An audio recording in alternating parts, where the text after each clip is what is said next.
Rodrigo Taxa do Chega não poupou o almirante Gouveia e Melo, chamou-lhe o Napoleão das Beiras e acusou de dizer uma coisa de manhã e o contrário à tarde. Num país cansado de discursos vazios, o herói das vacinas agora tenta vestir a farda da presidência, mas parece que o brilho dos galões já não chega para esconder as contradições.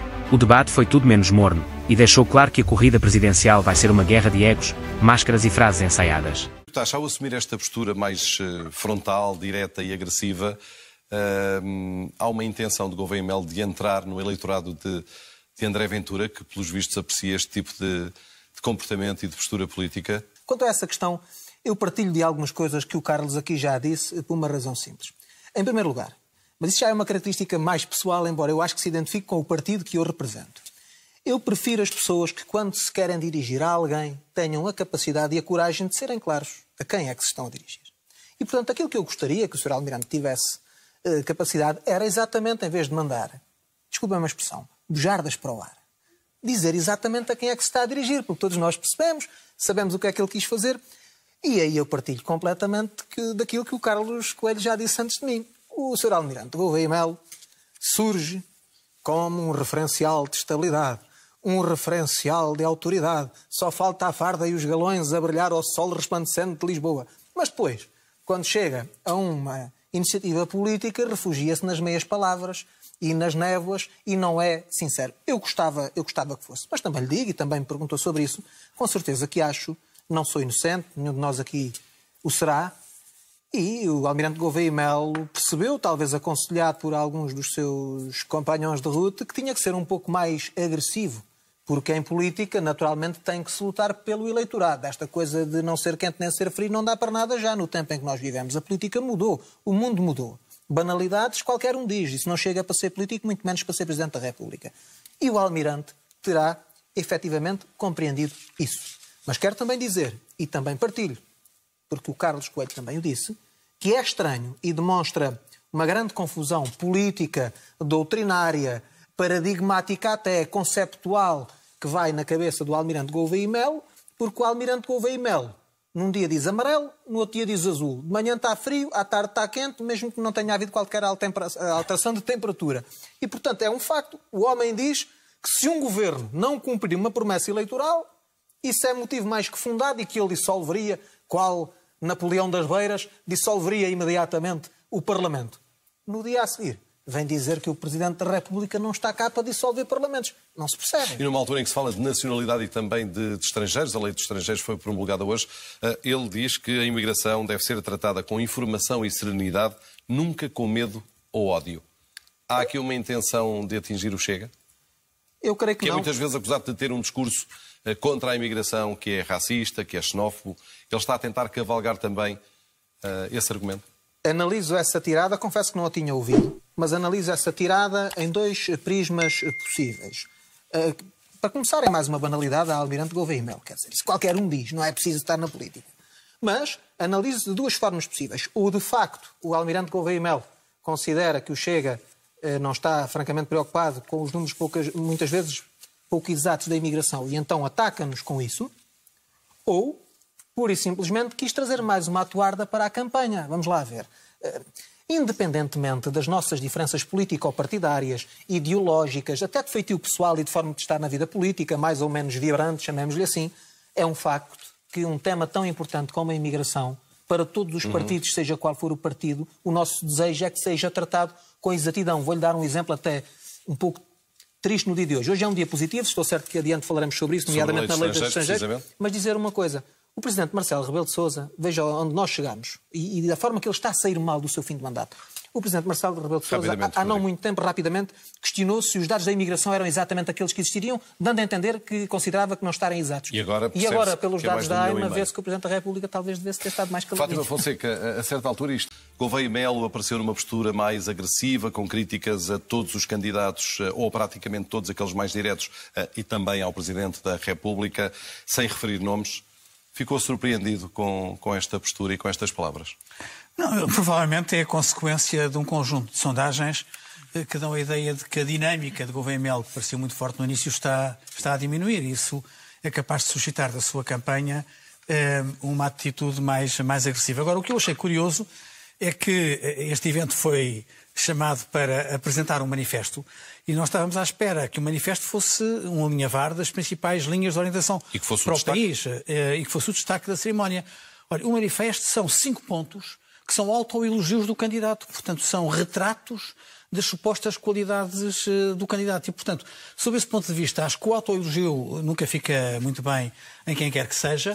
E continua a ser legítima a pergunta: o que é que Gouveia Melo pensa do exercício dos poderes presidenciais? O que é que os portugueses podem contar com a sua interpretação do que deve ser um Presidente da República? Ele, a certa altura, diz que o Presidente não pode ser, neste caso, a dizer o que é que não deve ser o perfil, hesitante, catavento, muito menos um demagogo populista. A quem é que cabe este chapéu? Alguns analistas encontram aqui André Ventura e Luís Marques Mendes, ainda que catavento tenha sido a expressão que Pedro Passos Coelho utilizou para se referir uma certa vez num congresso a Marcelo Rebelo de Sousa. Se o candidato Gouveia Melo não quis pôr nomes nestes adjetivos, não me cabe a mim tentar imaginar quem eram os putativos alvos de sua crítica. Agora, para quem reserva para si a imagem de grande determinação e grande coragem, se calhar teria feito mais sentido dar nomes às críticas veladas que dirigiu. Encontra aqui uma nova estratégia de Gouveia Melo? Não sei, não faço ideia. Há pouco dizia que, pelos vistos, não tem tanta força como... Acho que há uma sensação de preocupação no Estado-Maior de Gouveia Melo. Davam a vitória como certa e agora ela parece cada vez mais problemática. A certa altura, ele diz também que o Presidente não serve para derrubar governos à primeira oportunidade. É uma crítica clara a Marcelo Rebelo de Sousa, não precisamos estar a encontrar nomes. Qual dos candidatos, na sua opinião, é que poderá dar uma maior estabilidade política ao país? Há vários que podem dar. Eu sou apoiante de Luís Marques Mendes. Isso é conhecido. Para mim é claro que, sob esse ponto de vista, é um garante da estabilidade. Agora, não deixa de ser curioso que o Gouveia Melo venha agora a dirigir essa crítica quando ele introduziu a ideia de que podia dissolver a Assembleia da República no caso de incumprimento das principais promessas do governo. Ou seja, quem interpretou de uma forma exagerada os seus poderes presidenciais para dizer eu, nesse caso, até dissolveria a Assembleia da República, até convocaria eleições, agora percebeu que deve ter posto o pé em ramo verde e decidiu corrigir o tiro, arvorando-se em campeão da estabilidade. Rodrigo Taxa, para o Chega, esta é a lei possível ou ficam salvaguardados todos os objetivos iniciais? Ora bem, vamos ser total e intelectualmente honestos.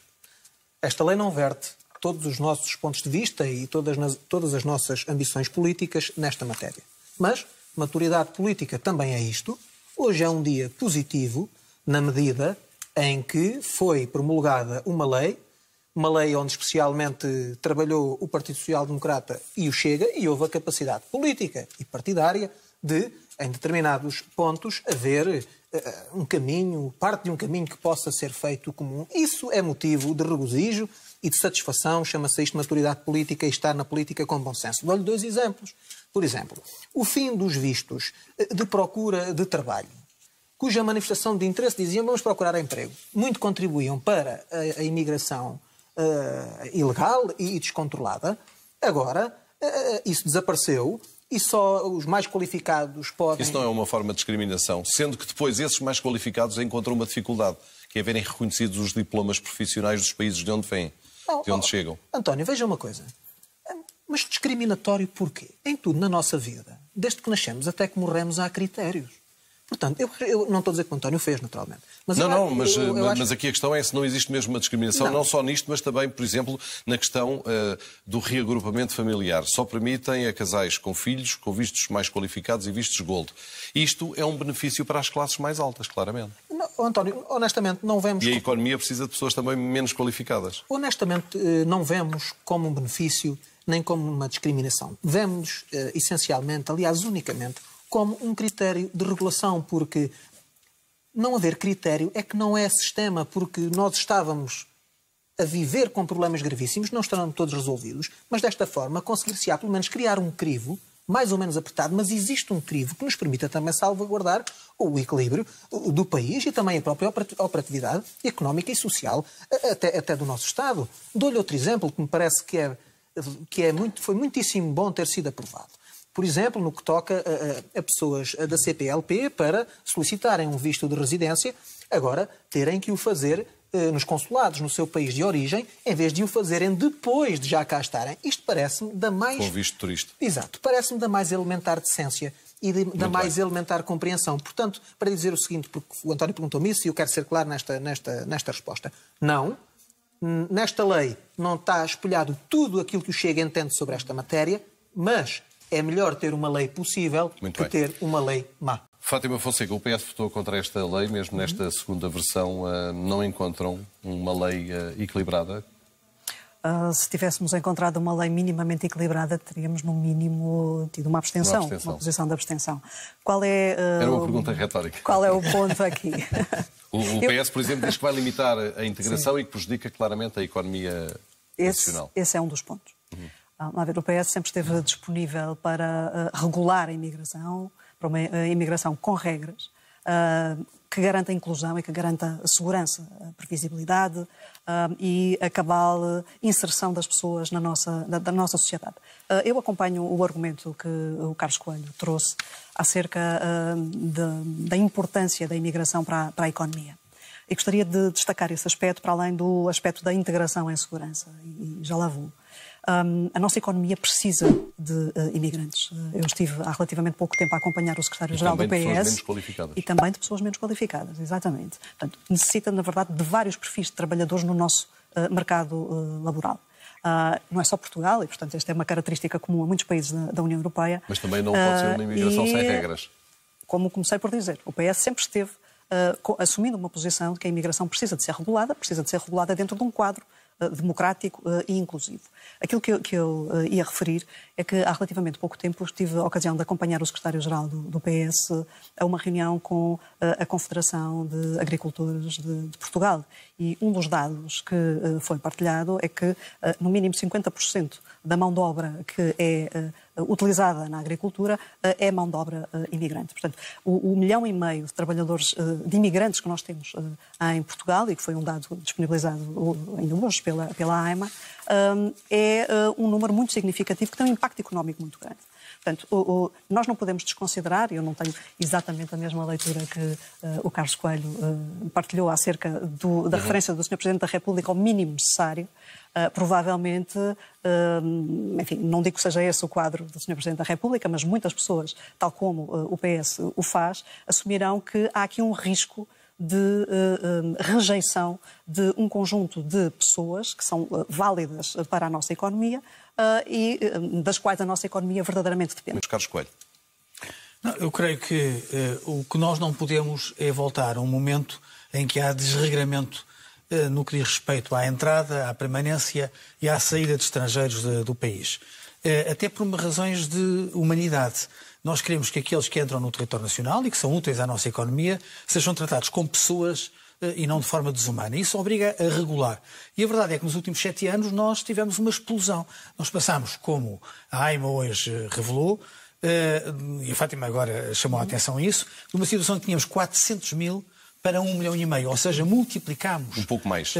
Um bocadinho mais, mas multiplicámos por 4 em 7 anos a população. E, portanto, era necessário dar resposta a isso. A lei não vai resolver todos os problemas, mas vai no sentido certo, que é no sentido regular. Rodrigo Tacha. Estou inteiramente de acordo. Só é possível distribuir aquilo que se tem. E, portanto, o Estado português, o nosso país, tem as suas limitações, não é um país rico e, portanto, até para quem vem, para terem as condições de vida que merecem e que desejam, nós só lhes podemos dar se as tivermos. E o Estado português, neste momento, já não consegue dar resposta a todas as necessidades que quem vem, no número que vem, solicita. Permita-me apenas, como nota final, dizer o seguinte, e os meus companheiros e o António também me perdoarão. Tive esta tarde, noutro canal televisivo, um debate bastante aceso sobre esta matéria. Queria deixar aqui uma palavra a todos nesta mesa e a quem nos acompanha lá em casa, que, como viram, quando há educação e elevação nos painéis, quando as pessoas são educadas e, sobretudo, se respeitam, pese embora as diferenças que todos aqui temos, é possível fazer política, é preciso debater política. Foi para mim um gosto estar neste primeiro encontro semanal e agradecer-vos também a dignidade e a elevação com as nossas diferenças aqui hoje tivemos. No fim deste debate, ficou tudo às claras. Gouveia e Melo tenta ser o herói que o país já esqueceu, mas tropeça nas próprias contradições. O PS fala em inclusão e humanidade, enquanto fecha os olhos à pressão nas fronteiras. O PSD fala em equilíbrio, mas corre atrás dos votos que perdeu. E o Chega, pela voz de Rodrigo Taxa, chama as coisas pelos nomes, denunciando o jogo de máscaras e o teatro político que domina o país. Afinal, entre Napoleões, cataventos e falsos moralistas, o que vimos foi o retrato perfeito da política portuguesa: muito discurso, pouca verdade, e um país à espera de quem fale sem medo. O que achou deste debate? Deixe sua opinião nos comentários.